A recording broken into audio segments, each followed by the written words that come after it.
मैं चाहूँगा कि महाराज जी भी थोड़ा सा आशीर्वाद दे करके बोल करके फिर वो हम क्रम शुरू करेंगे। तो फिर हरि ओम। हेलो। हाँ। हरि ओम।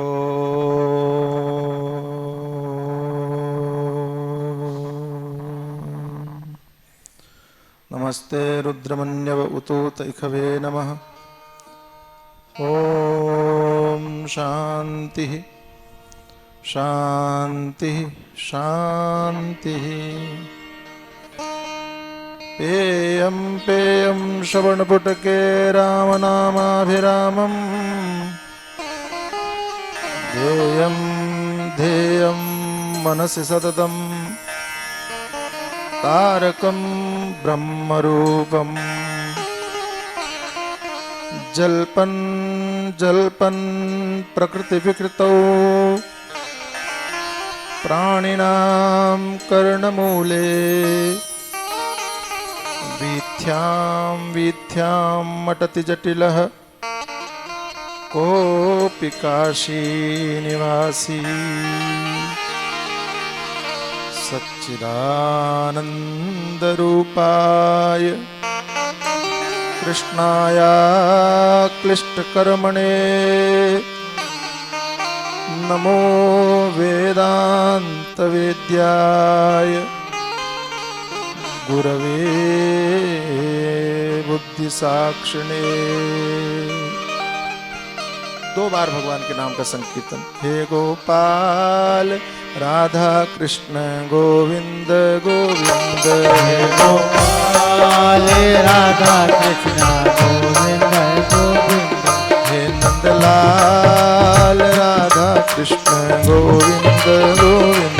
हे गोपाल राधा कृष्ण गोविंद गोविंद। हे गोपाल हे नंदलाल हे गोपाल हे नंदलाल हे गोपाल हे नंदलाल हे गोपाल हे नंदलाल हे गोपाल राधा कृष्ण गोविंद गोविंद। हे गोपाल राधा कृष्ण गोविंद। हे गोपाल राधा कृष्ण गोविंद गोविंद।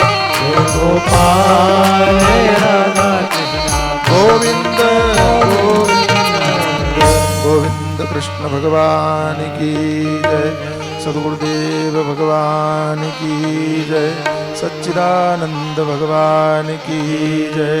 काशी विश्वनाथ महादेव की जय। गंगा मैया की जय। महाकालेश्वर महादेव की नमः। पार्वती पतये हर हर महादेव। अखिल कोटि ब्रह्मांडाधिनायक परात्पर तत्व पर ब्रह्म परमात्मा तथा उन्हीं का अभिन्न स्वरूप सद्गुरुदेव भगवान के चरणों में अनंतशः प्रणाम। व्यासपीठ पर विराजमान होकर जो अपनी अमृतमय वाणी से आपको भगवान की पावन कथा से जोड़ रहे हैं, आपको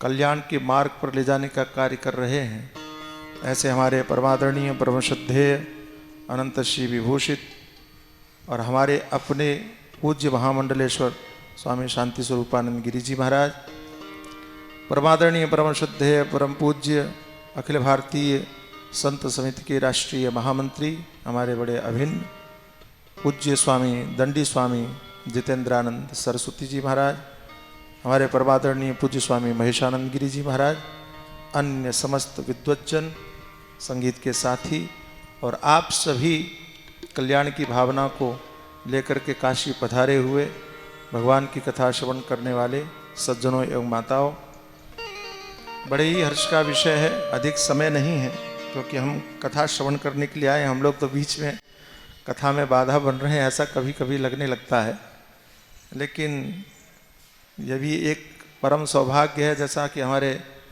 आचार्य जी पहले कह ही रहे थे कि कथा में संतों का आगमन हो तो वो कथा सफल होती है। आपकी तो कथा ऐसी सफल हो गई, काशी नगरी में दंडी स्वामी का दर्शन कर लिया, इन संतों का दर्शन कर लिया। और मैं सोच रहा था कि सप्तपुरियों की बात चल रही थी जब मैं आया था। 7 पुरियाँ अयोध्या, मथुरा, माया, काशी, कांची, अवंतिका, पुरी, द्वारावती चैव, 7 पुरियाँ हैं ना। तो एक पुरी में तो आप बैठे हैं, दूसरी पुरी से महाराज जी आए हैं। तो ऐसा नहीं लग रहा आपको कि 1 से 2 पुरी का मिलन स्वामी जी ने यहाँ करवा दिया है ना। काशी और अवंतिका 2 पुरियों का मिलन करवा दिया। और थोड़ा सा और ध्यान दें तो 2 नहीं 3 पुरियों का मिलन करवा दिया।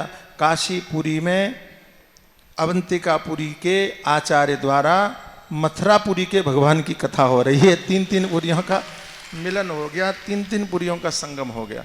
तीनों पुरियों का फल आपको एक साथ में प्राप्त हो रहा है। और आपको क्या चाहिए? और उसमें भी संतों का दर्शन, ये एक और प्लस पॉइंट है।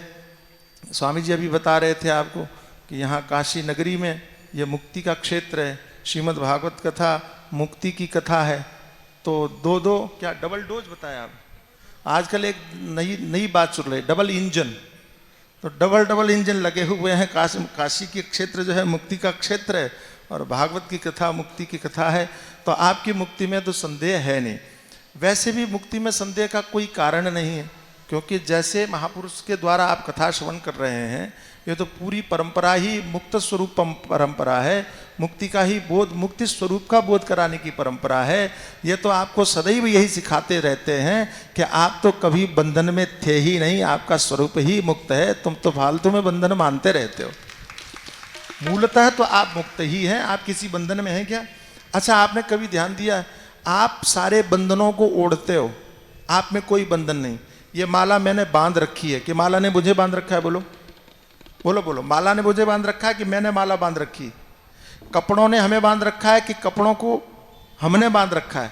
आप कभी भी जीवन में देखा, सारे बंधन हमारे बनाए हुए हैं। मूलतः आप में कोई बंधन है ही नहीं, आप मुक्त स्वरूप हैं। और उस मुक्ति स्वरूप में कहीं कहीं कोई संदेह कहीं किंचित रह जाए, उस संदेह की निवृत्ति आपको काशी की इस मुक्ति भूमि में पूज्य स्वामी जी महाराज करवा देंगे। स्वामी जी का नाम तो बड़ा विलक्षण है ही है। और मैं आपसे एक बात जानना चाहता हूँ, अधिक बोलने का समय नहीं। बोलने का मन तो देखो, वक्ता के पास माइक आ जाए तो छोड़ने का मन नहीं करता। बोलने का दिल हमारा बहुत है, लेकिन स्वामी जी लगातार देख रहे होंगे कि कथा भी करनी है। एक बात बताइए आप, मैं आपसे जानना चाहता हूँ कि आप मंदिर में जाते हो? देखो, बोलना पड़ेगा, ऐसे काम नहीं चलेगा। सिर हिलाने से काम नहीं चलेगा, तुम अपने घर में हिलाते रहना। लेकिन यहाँ बोलो, मंदिर में जाते हो, पूजा करते हो, भगवान से कुछ पाना चाहते हो क्या? अच्छा, वो हाँ थोड़ा धीरे से बोले थे आप, बोले पता नहीं महाराज क्या कहते हैं, भगवान से पाना चाहिए कि नहीं पाना चाहिए। देखो, भगवान से मांगने में संकोच नहीं करना चाहिए, कभी नहीं संकोच करना चाहिए। मैं बहुत खुले तौर पर ये बात कहता हूँ कि जो लोग कहते हैं ना भगवान के पास जाओ, कुछ मत मांगो, कुछ मत मांगो, वो बहुत अच्छी बात कहते हैं कि भगवान के पास जाकर के कुछ न मांगो, ये सर्वोत्तम बात है। लेकिन भगवान के पास न मांग करके दुनिया से मांगो, ये बात बिल्कुल बुरी है। नहीं समझ में आई बात? अच्छा, एक बात बताओ, आपका बेटा आपसे कुछ नहीं मांगे और पड़ोसी से मांग ले तो कैसा लगेगा आपको? बोलो बोलो, कैसा लगेगा? क्या करोगे आप? उसका कान पकड़ोगे, एक थप्पड़ मारोगे। उनसे क्यों मांगा? मैं मर गया था, यही बोलोगे क्या? नहीं बोलोगे? बोलो, हम मर गए थे क्या जो तुम पड़ोसी से मांगने गए? ध्यान रखना, भगवान को छोड़ के जब दूसरों से मांगते हो, भगवान भी ये सोचते हैं हम मर गए थे क्या जो तुम दूसरों से मांगने गए। मांगना ही है तो किससे मांगना चाहिए? बोलो। अगर नहीं मांगना है तो किसी से मत मांगो, लेकिन अगर मांगना है तो भगवान से मांगने में संकोच नहीं करना। अच्छा, अब बोलो, भगवान से मांगते हो कि नहीं मांगते हो? मांगते हो। क्या मांगते हो? बहुत सारी बातें। मैंने माताओं को खास करके देखा है कि माताएं जाती मंदिर में बड़े भाव से, बड़े हृदय से पूजा करती हैं और शुरुआत में सबसे पहली बात ये कहती हैं, हे भगवान आपकी बड़ी कृपा है, सब कुछ है, सब कुछ है, कुछ नहीं चाहिए। शुरुआत यहीं से करती हैं और धीरे धीरे करके सब मांग लेती हैं। पहले तो कहती कुछ नहीं चाहिए, आपने सब कुछ दिया, आपसे क्या मांगना, और फिर धीरे धीरे सब मांग लेती हैं। ठीक है, लेकिन एक चीज कॉमन है जो सब मांगती हैं। हमने देखा कि वो सासू माँ जो होती है ना, सासू माँ पहले मंदिर में वो जाती, पूजा करेंगी बड़ी श्रद्धा से, भावना से, भगवान को रिझाएंगी और फिर कहेंगी हे भगवान आपकी कृपा से घर में सब है, बस शांति नहीं है, शांति मिल जाए। भगवान से शांति मांगते हो कि नहीं मांगते हो? बोलो सही बोलना, मांगते हो? तो जो सासू माँ है वो कहती घर में शांति नहीं है, शांति मिल जाए। और वो बाहर आती है, फिर वो बहू भी जाती है पीछे से और बहू पूजा करती है। पूजा करने के बाद में वो क्या मांगती है? हे भगवान आपकी कृपा से सब ठीक है, घर में शांति नहीं है। वो भी शांति मांगती है। और सास बहू दोनों की बात सुनने के बाद में भगवान को हंसी आती है और भगवान कहते हैं तुम दोनों शांत हो जाओ, घर में अपने आप शांति हो जाए। ये घर में अशांति ला कौन रहा है? बात आ रही है समझ में? तो सबको क्या चाहिए? आप सबको क्या चाहिए? बोलो शांति चाहिए कि नहीं चाहिए? आपको शांति चाहिए? शांति चाहिए? अरे भाई अब तो मत कहो कि चाहिए, आपको तो भगवान ने पहले से ही शांति स्वरूप के रूप में शांति प्रदान कर दी है। जिस चीज को पाने के लिए सारी दुनिया में भटकते हो, सारी दुनिया भटक रही है, मंदिर मंदिर में मत्था पटक रहे हो, वो शांति को इस स्वरूप में ला करके आपके सामने बिठा दिया। और ये शांति स्वरूप केवल नहीं है, ये शांति का ऐसा स्वरूप है जो आपको सदैव आनंद प्रदान करने का काम करता है, सदैव सुख प्रदान करने का काम करता है। क्योंकि श्रीमद् भागवत में आया है भूतानाम देवचरितम दुखाय च सुखाय च। ये जो देवता है ना, देवता ये दुख भी देते हैं, ये सुख भी देते हैं। देते हैं कि नहीं? ये सूर्य भगवान गर्मी में सुख देते हैं कि दुख देते हैं? बोलो दुख देते हैं। और यही सूर्य भगवान सर्दियों में सुख देते हैं कि दुख देते हैं? तो भूतानाम देवचरितम दुखाय च सुखाय च।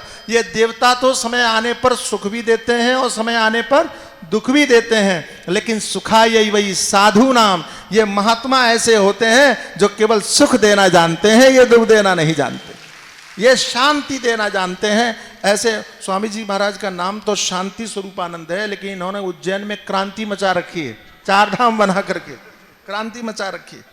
और ऐसा झंडा गाड़ दिया महाराज कि पूरे उज्जैन में 4 धाम की एक पहचान बन गई, प्रमुख तीर्थ स्थल के रूप में उसकी पहचान बन गई। जो महाकाल दर्शन करने जाता है वो 4 धाम मंदिर जरूर जाता है। और एक ही स्थान पर 4 धामों की स्थापना करने की क्रांति करने वाले हमारे पूज्य स्वामी जी महाराज आपको विभिन्न क्षेत्रों में भगवान की पावन कथा के माध्यम से अध्यात्म से जोड़ने का भी एक क्रांतिकारी कार्य कर रहे हैं। हम भगवान विश्वनाथ से प्रार्थना करते हैं कि पूज्य स्वामी जी की ये क्रांति रुकनी नहीं चाहिए, अनवरत चलती रहनी चाहिए, ताकि इस क्रांति का फल शांति के स्वरूप के रूप में आपको सबको प्राप्त होता रहे, आनंद के रूप में प्राप्त होता रहे।